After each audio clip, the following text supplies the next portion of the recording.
Hi, welcome to Behind the Column. My name is Michael Fitzgerald. Every week I write a column for the Finger Lakes Times newspaper of Geneva called Write On.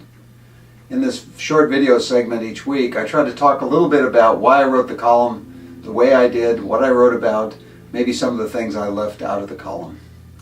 This week I took two themes. I took something called Common Core, which is somewhat controversial I think everywhere in the country, and I also took a look at a casino project north of Geneva, which has run into its own set of controversies, very different from Common Core.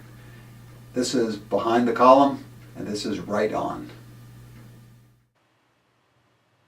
I've been reading a lot about the Common Core, which is a way to have all students theoretically learn basically the same materials.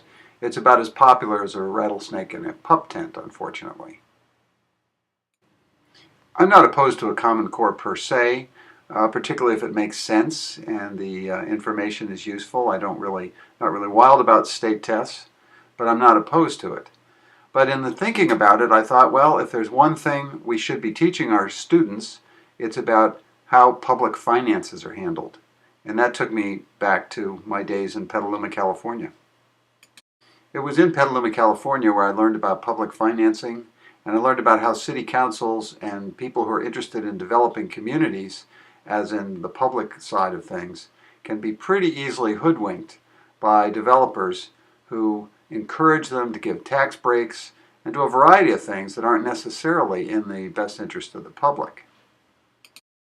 I was able to use some of the lessons that I learned in Petaluma about finance, tax breaks, and other things, and also how pushy developers can be on occasion, to take a look at the project that's proposed for the little village of Tyre, north of Geneva.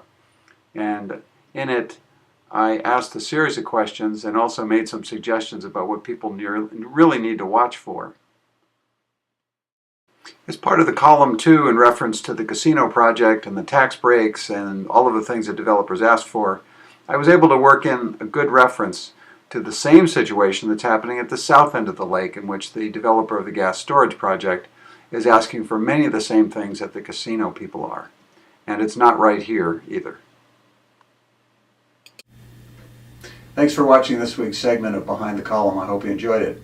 It was interesting for me to write the column, and it's interesting for me to reflect on it for these videos too, especially bringing history from Petaluma, California from the 1970s forward to the year 2014.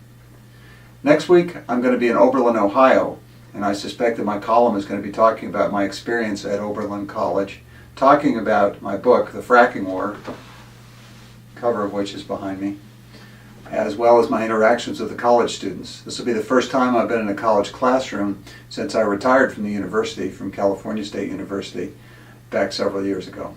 Again, thanks for watching. Hope to see you next week.